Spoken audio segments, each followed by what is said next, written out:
एक हरे भरे पहाड़ी गांव में गौरा नाम की एक सफेद बकरी रहती थी। वो बाकी बकरियों से अलग थी, समझदार, शांत और बहुत जिज्ञासु। सुबह होते ही वो सूरज को देखती और सोचती, दुनिया कितनी बड़ी है। गौरा का सपना था जंगल को समझना। सब बकरियां डरती थी, पर गौरा जानना चाहती थी कि जंगल सच में खतरनाक है या नहीं। गांव की सारी बकरियां इकट्ठा हुईं। एक बूढ़ी बकरी बोली, जंगल में मत जाना, वहाँ शेर है। पर गौरा ने मन में ठान लिया। गौरा अकेले जंगल में दाखिल हुई। चारों तरफ ऊंचे पेड़, पक्षियों की आवाज और ठंडी हवा। एक हरा तोता बोला, अकेली बकरी यहाँ? गौरा मुस्कुराई। डर से बड़ी चीज समझदारी होती है। रास्ते में एक सांप फुफकारा। गौरा ने शांत रहकर रास्ता बदल लिया। सीख, हर खतरे से लड़ना जरूरी नहीं। तेज बहती नदी। गौरा ने पत्थरों का सही रास्ता चुना और सुरक्षित पार कर गई। अचानक शेर सामने आ गया। गौरा डरी नहीं, बोली, राजा, मैं आपकी बुद्धि देखने आई हूँ। शेर हैरान हुआ। उसने कहा, अगर तुम समझदार हो तो जंगल में रह सकती हो। रात में गौरा ने पेड़ पर सुरक्षित जगह चुनी। चांदनी में जंगल शांत था। एक हाथी कीचड़ में फंसा था। गौरा ने जानवरों को बुलाकर मदद करवाई। अब जंगल के जानवर गौरा का सम्मान करने लगे। शेर ने देखा, ताकत से नहीं, बुद्धि से राज होता है। जंगल में पानी कम हो गया। गौरा ने सबको मिलकर तालाब बनाने का सुझाव दिया। मेहनत रंग लाई, बारिश हुई, जंगल फिर हरा हो गया। गौरा को अपना गांव याद आया। गौरा गांव लौटी, सब बकरियां खुश हो गईं। गौरा ने जंगल की सीख सबको बताई।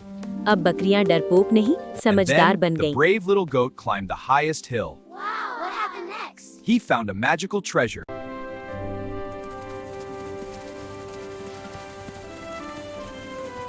कालू कौवा और गोरी कौवी जंगल में फलों का जूस बनाकर बेचते थे। जंगल के सारे पंछी कालू कौवे के जूस सेंटर पर आकर जूस पीते। गोरी, मुझे एक आम का जूस दे दो और मुझे पाइनएप्पल और चीकू वाला मिक्स जूस, वो भी बर्फ डाल के। हाँ हाँ, अभी बनाती हूँ। कालू ने मिक्सी में फलों का जूस बनाना शुरू कर दिया। गोरी, मुझे एक करेले का जूस दे दो और मुझे सारे फलों वाला मिक्स जूस। ऐसे कैसे? मैं करेले का जूस पी रही हूँ और तू मीठे फलों वाला पिएगी? नहीं नहीं, तू भी करेले का जूस पीना। रानो उनकी बातें सुन रही थी। तभी रानो चिड़िया ने कहा, मीनू मौसी, क्यों ना आप भी टूनी के जैसे मिक्स फ्रूट वाला जूस पी लो। हाय रे मेरी फूटी किस्मत, अगर मैं पीना भी चाहूँ तो नहीं पी सकती क्योंकि मुझे शुगर है। हाँ रानो, इसलिए मीनू मौसी रोज हमारे ठेले से करेले वाला कड़वा जूस पीती है। और हाँ कालू, मेरे जूस में एलोवेरा डालना मत भूलना। कालू जल्दी जल्दी से सारे पंछियों ने बताए हुए फलों के जूस बना देता है। सारे अपना अपना जूस पी लेते हैं। गोरी, पहले तुम्हारे जूस की टेस्ट बहुत अच्छी थी, तुमने बर्फ थोड़ी ज्यादा डाल दी है। ची ची ची ची ची, कितना कड़वा जूस है मीनू मौसी। नहीं पीना है तो साफ साफ बोल दे, मैं ही पी लेती हूँ। मीनू मौसी टूनी का भी जूस पी लेती है। कम शक्कर खाया करो साथियों, वरना हमें भी मीनू मौसी की तरह कड़वा जूस पीना होगा। चलो चलो, अब अपने अपने पैसे दे दो। अपने अपने पैसे देकर सारे वहाँ से चले जाते हैं। गोरी, दिन ब दिन तुम्हारे जूस की टेस्ट खराब होती जा रही है, आगे से जरा ध्यान रखना। तभी जग्गू वहाँ पर आ जाता है। पापा, कितने दिन हुए मैं आपसे रिमोट वाली गाड़ी मांग रहा हूँ, पर आप हो कि मुझे लेकर ही नहीं देते। अजी, हमने आज बहुत मुनाफा कमाया है, आज आपको जग्गू को रिमोट वाली गाड़ी लेकर ही देनी होगी। ठीक है जग्गू बेटा, चलो आज लेकर ही देते हैं। कालू खिलौने की दुकान से जग्गू को महंगी वाली रिमोट की गाड़ी खरीद कर दे देता है। जग्गू खुशी से गाड़ी लेकर वहाँ से चला जाता है। कालू जी, चलिए, हमें हमारे फलों के बगीचे की देखभाल करनी है। इधर जग्गू खिलौना लेकर सोनू और पिंकी के पास आ जाता है। देखो दोस्तों, मेरे मम्मी पापा ने मेरे लिए रिमोट वाली गाड़ी खरीद कर दी है। जग्गू वो कार चलाकर दिखाता है। और जोर जोर से नाचने लगता है। ये देखा दोस्तों, कितनी अच्छी है ना मेरी गाड़ी। जग्गू, क्या तुम तुम्हारी गाड़ी हमें खेलने के लिए थोड़ी देर दे सकते हो?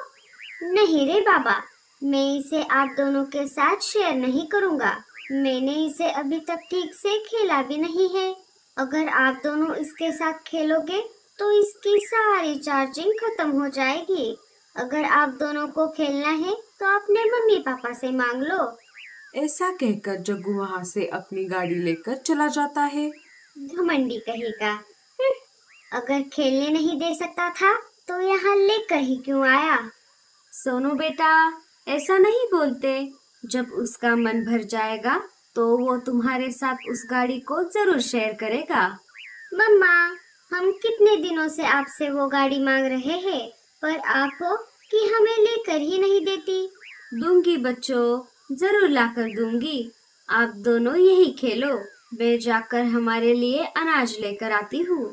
अगर मुझे आने में देर हो गई तो घबराना मत, रानू आंटी के यहाँ पर चले जाना। लाडो अनाज लाने के लिए जा ही रही थी कि तभी रानो चिड़िया सामने आ जाती है। अरे लाडो, कहाँ जा रही हो इतनी जल्दी में? क्या बताओ रानो, बहुत दिनों से बच्चे खिलौने लाकर देने की जिद कर रहे हैं, पर एक मैं हूँ कि उन्हें लाकर नहीं दे सकती। इसीलिए मैं राजा जी के महल में काम करने के लिए जा रही हूँ।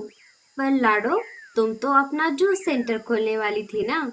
हाँ रानो, पर गोरी भाभी और कालू भैया ने सारे फलों वाले पेड़ों पर कब्जा करके रखा है। जब भी मैं फलों को तोड़ने के लिए उस इलाके में जाती हूँ तो गोरी भाभी मुझे वहाँ से भगा देती है। लाडो, मुझे एक जगह पता है जहाँ अलग अलग प्रकार के फलों वाले पेड़ है। झरने के पास वाले इलाके में ढेर सारे फलों के पेड़ है जहाँ से तुम फलों को तोड़ सकती हो। अरे वाह, ये तो बहुत अच्छी बात है। मैं अभी जाकर देखती हूँ। ठीक है लाडो, चलो मैं चलती हूँ। लाडो झरने के पास जाने के लिए निकल पड़ी।